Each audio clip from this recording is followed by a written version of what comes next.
Mesdames, Messieurs, bonjour et merci de démarrer cette nouvelle aventure avec Canal 3 Bénin. Vous êtes dans le 13h au Bénin et voici le sommaire.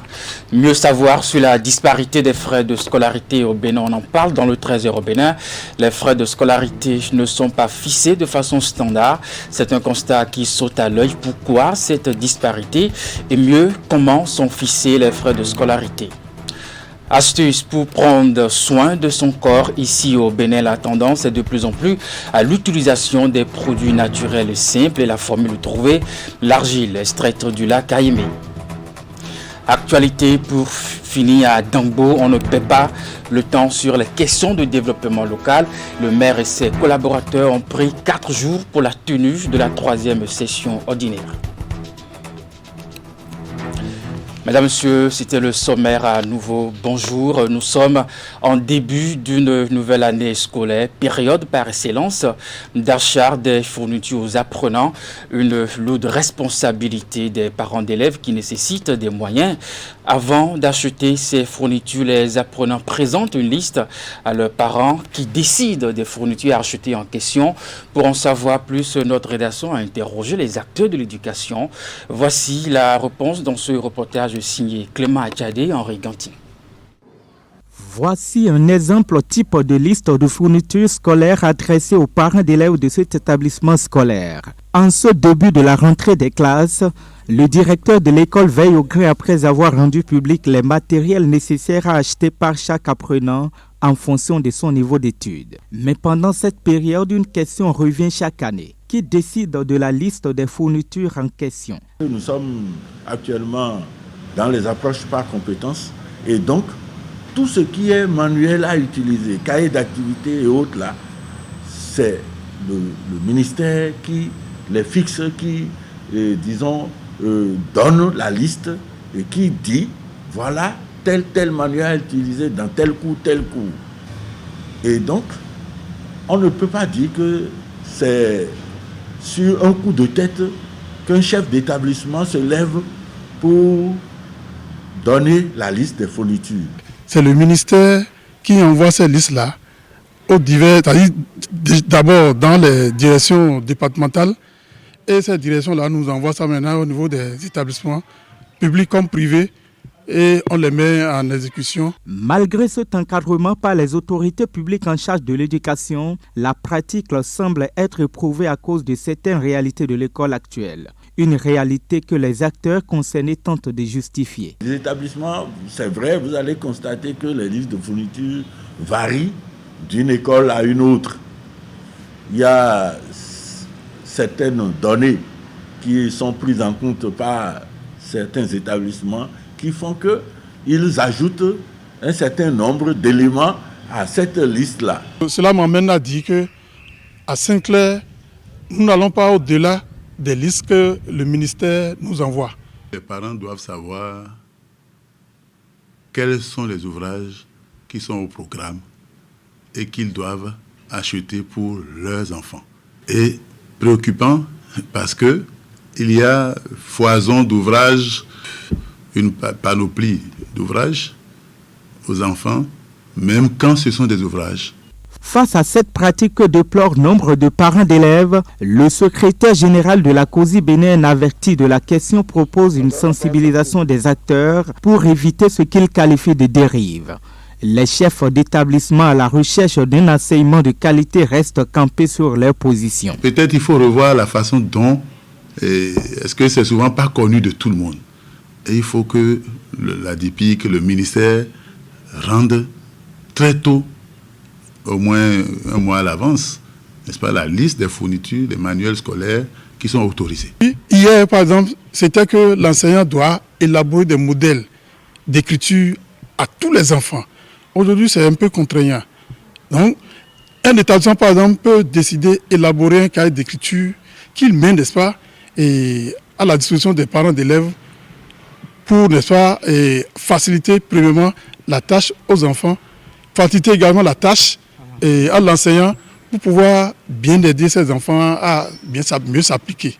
Avant qu'un enfant ne s'inscrive ici, on essaie de lui faire un test Le test nous permet de voir le niveau de l'enfant et avec le niveau qu'on a observé, on essaie de proposer des documents aux parents qu'eux-mêmes jugent nécessaires et ils achètent. Pour l'État qui est responsable de la scolarisation des Béninois a pris la peine de pouvoir réglementer ce domaine-là. La liste est là, ce que l'État demande de faire, c'est ça nous faisons. Pour ce parent d'élèves rencontré devant une école de la place, la question des fournitures doit être analysée sous un autre angle. Là, on nous dit que les gens, il faut faire fréquenter les enfants n'ont qu'à aller à l'école. Tous les parents ne sont pas riches pour envoyer leurs enfants. Tous les parents ne sont pas riches. Mais c'est l'État qui nous disait tout ça, qui devrait en principe subvenir, soutenir les parents d'élèves. Nos résultats sont là. Ils n'ont qu'à faire confiance à l'équipe dirigeante, n'est-ce pas, du complexe scolaire Sainte-Claire. Nous sommes à pied debout pour faire de leurs enfants des enfants bien éduqués, bien formés et adaptés, n'est-ce pas, au marché de l'emploi. Malgré ces débats houleux qui existent autour de la liste des fournitures, les chefs d'établissement restent droits dans leur bottes et se lancent des défis pour la nouvelle année scolaire. Cependant, certains proposent des sanctions contre ceux qui exagèrent en termes de fournitures. On doit pouvoir les ramener, les rappeler à l'ordre. Moi, je voudrais recommander à d'autres établissements à faire comme nous. Nous avons dit, l'école est sacerdoce. Ce n'est pas un centre commercial. Il y a des commerçants véreux qui vont chercher des livres qui viennent vendre à ceux qui sont dans l'ignorance, qui ne savent pas que tel ouvrage ne sont pas au programme. Il faut qu'on sévisse. Avec ces pratiques, les pouvoirs publics doivent agir pour mieux encadrer le volet fourniture scolaire. Ceci afin de soulager les parents qui font face à de lourdes charges à chaque rentrée des classes. On reste toujours dans l'éducation, dans l'univers de l'école béninoise. Le paiement des frais de scolarité reste un défi à relever pour les parents d'élèves chaque année. Et c'est cela qui constitue un casse-tête pour nombre de parents. Le constat qui saute à l'œil est que ces frais ne sont pas fixés de façon standard. Alors question, pourquoi cette disparité constatée au niveau des frais de scolarité au Bénin? Mieux, comment sont-ils fixés? Des interrogations auxquelles Narcissa Lossé et des Rompévi apportent un élément de réponse à travers ce sujet. Le chemin de l'école est repris avec son lot d'investissement habituel pour les parents d'élèves. Au cœur de cet investissement, les frais de scolarité connus pour leur disparité au Bénin. La sixième, nous tournons autour de 90 000 francs et la terminale, nous tournons autour de 155 000 francs. L'année, y compris les travaux dirigés. Chez nous, de la sixième, ça fait de 80 et 120 000. Au primaire, c'est entre 40 et 110 000. Il y a des classes qui ne sont pas à 50 000. Le secondaire, bon, il y a des taux de 70 000 comme nous pratiquons. 150 000 dont je parle là, on ne réclame plus les taux, les frais de TD, les frais de révision, on ne réclame plus. Ça couvre tous ces frais-là. Disparité constatée donc dans le même espace géographique. Et un peu comme dans le secteur privé, les montants des droits d'écolage varient aussi dans les établissements du public, surtout d'un département à l'autre. Lorsque nous prenons les départements de la Takora et de la Donga, les apprenants payent 10 000 francs comme frais de scolarité dans les lycées et collèges publics. Lorsqu'on prend l'Atlantique et le littoral, ça fait 15 000 francs. Lorsqu'on prend l'Ouémé et le plateau, ça fait 14 000. Et pour les autres départements, Zoukoline, Mono-Koufo, Borgoa, Libori, ça fait 12 000. Des montants qui, selon les syndicalistes, ont été fixés par arrêté ministériel dans les établissements publics. Mais lorsque nous avons poussé notre curiosité d'en savoir plus, toutes les portes du ministère des enseignements secondaires, techniques et de la formation professionnelle nous ont été fermées. Nous nous sommes contentés alors des ébauches d'explications de notre interlocuteur. Cela se justifie par le niveau de développement de chaque localité. Parce que le niveau de vie n'est pas le même dans tous les départements. Il y a des départements qui continuent d'être encore des zones plus ou moins rurales. Et il y a des départements qui abritent beaucoup de communes urbaines. Donc c'est en fonction de cela qu'un arrêté ministériel a fixé le montant des contributions par département. Dans le secteur privé, en revanche, la fixation de ces frais de scolarité ne repose sur aucun acte administratif. Chacun reste dans son coin, il fixe selon les moyens qu'il a mis pour investir. Seulement se défend le patronat des écoles privées.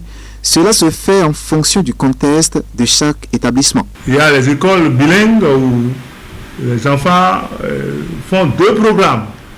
Le programme béninois et le programme soit du Nigeria ou bien du Ghana, où les enfants vont composer dans l'un de ces pays-là et ils vont composer le BBC de anglophone. Et quand ils passent en troisième, ils composent pour le Bénin. Il y a la charge, la masse salariale des professeurs, les maîtres, le personnel administratif, l'administration. Donc on a tenu de tout cela. Entre la situation géographique et l'offre de formation, les taux sont fixés dans le privé. Dans le rang des usagers, beaucoup s'emploient chaque année à honorer leurs engagements vis-à-vis de ces lieux de formation, malgré cette disparité des frais d'écolage. Achat de fournitures scolaires, on en parle encore. La rentrée des classes est effective, certes depuis une semaine, mais le marché des fournitures scolaires continue d'être animé pour des parents d'élèves qui rattrapent le temps avec moins d'affluence que les premiers jours de la rentrée. C'est un constat que nous rapporte une équipe de notre rédaction dans la ville de Cotonou. Un peu partout à Cotonou, les marchés des fournitures scolaires continuent de s'animer quelques jours après la reprise des classes. Dans les rues ou les boutiques, tous les espaces sont bons pour installer des stands de fortune. L'esplanade du stade de l'Amitié Générale Mathieu Kérékou est le plus grand marché des fournitures de Cotonou. Les parents viennent avec leurs enfants sillonnés, d'autres seuls. De ces 3 enfants, Roch est venu acheter les fournitures scolaires sur l'esplanade du stade de l'Amitié. Mais très vite, il se désole de la flambée du prix des produits sur le marché. Comme lui, plusieurs autres parents s'indignent également. Les trucs sont un peu chers. C'est un peu cher. Franchement, voilà, j'ai fait un programme de 50 000. Mais ce que je suis en train de voir maintenant, je n'étais pas déjà 62 000 francs. Donc, on ne peut rien. Le prix, vraiment, avec la charité de la ville, les choses ont pris un peu de coup et on essaie de se chercher dedans. Comparativement aux autres années, c'est indiscutable. Il y a beaucoup d'augmentation de prix. On a même des différences de 500 000 francs sur certains trucs. Donc le marché est cher. Face à la situation socio-économique et la flambée du prix des fournitures scolaires, certains parents ont trouvé l'astuce pour faire leurs courses. J'ai 3 enfants. Il y a le CM1, le C1 et le CI. Bon, j'avais déjà payé. Donc au fur et à mesure, je fais le complément pour pouvoir évoluer. Même s'il n'y a pas l'argent, on doit faire un effort pour que les enfants soient instruits. Sinon c'est grave. Parce que après tout, c'est à cause des enfants que je travaille. De leur côté, les gestionnaires des stands sont préoccupés par le manque d'affluence. Pour eux, plusieurs raisons peuvent expliquer cela. Bon, concernant cette année, il n'y a pas encore l'affluence. Et aussi, l'année passée, il n'y a pas eu la foire ici. Tout est calme.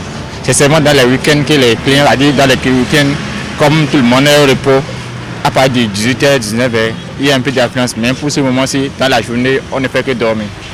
Sur le marché des fournitures scolaires, ce ne sont pas tous les produits qui ont augmenté de prix. Et bien évidemment, cela varie d'un stand à un autre. Mais il y a certains produits qui ont augmenté de prix, côté manuel et tout, parce qu'il n'y a pas beaucoup de stock cette année. Donc c'est un peu rare et tout. Mais les cahiers, c'est toujours au même prix, à partir de 1000 francs, 1100 francs, prix très bas quoi. Surtout au niveau des cahiers, les prix sont toujours standards. Mais au niveau des sacs, à voir le taux, à dire ici les tasses et impôts font que bon, les sacs ont prendre un peu de valeur. Mais au niveau des fournitures, le prix est toujours comme cela se doit avant. Entre morosité économique et l'éducation des enfants, les parents s'investissent pour accomplir leurs devoirs. Qu'est-ce que nous savons des préparatifs de la rentrée dans le rang des enseignants entre donc écoliers, élèves et puis parents d'élèves? On s'y intéresse très peu, assez souvent. Dans le reportage de Teddy Godalo-Henri Ganti que vous allez suivre, vous allez découvrir comment un enseignant doit se préparer pour entamer une nouvelle année scolaire. Encore quelques jours et ces salles de cours délaissées depuis plusieurs semaines vont retrouver leurs occupants habituels. La rentrée scolaire 2021-2022 s'annonce à grands pas. Dans les rangs des enseignants, les préparatifs vont bon train pour renouer avec la nouvelle saison académique. Le monde enseignant se prépare très bien. Actuellement, moi je suis prêt par rapport à mes fiches. Je n'attends que la reprise des cours. Alors, comment un enseignant se prépare-t-il pour entamer une nouvelle année scolaire? Pour le secrétaire général de l'Union nationale des syndicats de travailleurs du Bénin, il y a 3 niveaux essentiels. Apollinaire Afewe insiste sur ce qu'il appelle les préparations lointaines et psychologiques. La préparation lointaine, en réalité, consiste à ce que l'enseignant soit situé dès le dernier conseil, n'est-ce pas, des classes, sur la classe à tenir au cours de l'année qui va suivre. Et donc, sachant la classe qu'il doit tenir, il se prépare donc en allant chercher le matériel qu'il faut, en allant faire les recherches qu'il faut pour se préparer pour la rentrée. Nous avons ce qu'on appelle la préparation immédiate. La préparation immédiate, en réalité, c'est cette préparation qui amène l'enseignant à concevoir les différentes fiches, n'est-ce pas, qu'il doit utiliser pour enseigner, n'est-ce pas, les enfants. Nous avons ce que nous appelons la préparation psychologique, qui consiste en réalité pour l'enseignant à se préparer sur les stratégies, à mémoriser les stratégies qu'il doit mettre en œuvre pour, n'est-ce pas, dispenser son enseignement aux enfants. Et donc voilà les 3 formes de préparation de la rentrée au niveau de l'enseignant. Les syndicalistes estiment que les préparatifs d'une rentrée ne se limitent pas qu'au niveau de ces 3 piliers. Ils vont plus loin et expliquent que l'enseignant est également tenu de faire un bilan de santé afin de prévenir les désagréments sanitaires. Aussi, pour permettre une bonne préparation au niveau des enseignants, l'apport du gouvernement est indispensable, surtout en ce qui concerne les mutations nationales. Le ministre Kwaro Tchabi Yves a essayé de rendre publiques les mutations à 3 semaines de la reprise. Donc il y a eu un retard d'1 semaine. Notre souhait qu'on fasse l'effort de publier cette type de mutation au moins à 1 mois de la reprise et en permettant aux concernés de se préparer. Il faudrait que le gouvernement puisse mettre à la disposition des enseignants le matériel qu'il faut, n'est-ce pas, pour pouvoir préparer ces fiches, pour pouvoir faire les recherches qu'il faut, etc., etc. Et donc, nous, à notre niveau, nous accentuons beaucoup plus sur cette préparation qui relève, n'est-ce pas, de la responsabilité du gouvernement pour que le gouvernement puisse aider les enseignants à mieux se préparer. Aujourd'hui, le débat s'accentue beaucoup trop sur les primes de rentrée et autres. La préparation de la rentrée ne s'arrête pas à la question des primes. Une rentrée scolaire réussie chez un enseignant dépend des dispositions préalablement prises tant au niveau de l'éducateur lui-même qu'au niveau des responsables étatiques. Il faut donc cette synergie d'action pour atteindre les objectifs fixés. À présent, nous allons ensemble découvrir le nouveau visage de la voie principale de Zobadié.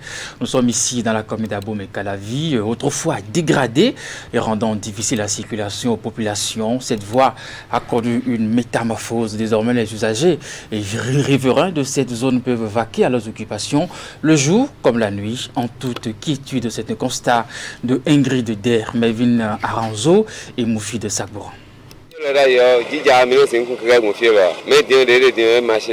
Voici le nouveau visage que présente la voie principale de Zobadié dans la commune d'Abomey-Calavi. Autrefois dégradée et rendant difficile la mobilité aux riverains et usagers, cette voie a connu une métamorphose. De la clôture Ita à Bidosessi, en passant par le carrefour Zobadié, les pavés sont bien dressés à la grande satisfaction des populations. Concernant l'amélioration de la voie, je vois que ça est très bien. par rapport à l'année précédente, il y avait de l'eau et c'est difficilement pour que les étudiants puissent aller au cours. Maintenant, on a la facilité d'aller au cours. Bon, en temps, il y avait de l'eau, on ne pouvait même pas passer. Mais aujourd'hui, maintenant, c'est très joli. Sauf que le carrefour, là, ils n'ont pas bien fait le carrefour, donc difficilement on arrive à traverser. Il faut qu'il y ait un rond-point pour que ceux qui veulent sortir savent par où ils vont passer et ceux qui veulent entrer. Parce que pour traverser, il y a de difficultés. Sinon, hormis ça, ça va. Outre les pavés, l'éclairage public, des panneaux solaires ont été aussi installés le long de la voie, réduisant ainsi l'insécurité dans la zone. Désormais, les riverains et usagers peuvent vaquer à leurs occupations le jour comme la nuit, en toute quiétude. Les lampadaires solaires, tout ça, c'est bon. Bon, il y a la sécurité hier. Avant, tu ne pouvais pas sortir. À 22h, vraiment, tu es obligé de rentrer. On peut te gifler, mais prendre ta chose. On te dit encore de ne pas crier. Mais aujourd'hui, maintenant, même à 1h du matin, tu peux sortir librement. Après les désagréments causés par les travaux d'asphaltage, l'heure est à la reprise des activités. Tout au long des pavés, on constate la multiplication des boutiques de vente de divers articles. Désormais, tout le monde arrive à voir ce qui se trouve à l'intérieur des boutiques de loin.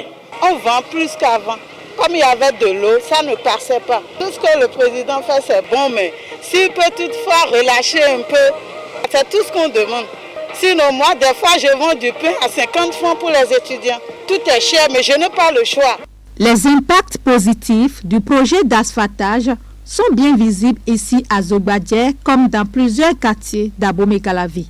La praticabilité d'importantes voies et la reprise du cours normal des activités commerciales constituent les principaux motifs de satisfaction et de reconnaissance des habitants du quartier envers le gouvernement.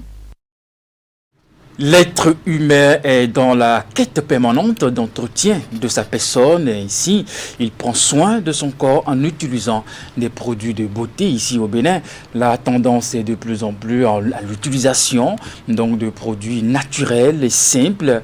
Et puis la trouvaille, bien entendu, c'est l'argile extraite du lac Aïmé à Siongbon, Kayan-Siongbon. Et puis Jocelyne Bariga pour le reportage. Le recours est de plus en plus fait aux produits traditionnels pour des soins dans nombre de localités au Bénin. Dans ce salon de coiffure et de maquillage à Commun, département du Mono, Victoire, la patronne, fait les soins de visage à ses clientes à partir de l'argile. Un traitement relaxant à en croire Victoire et ses clientes.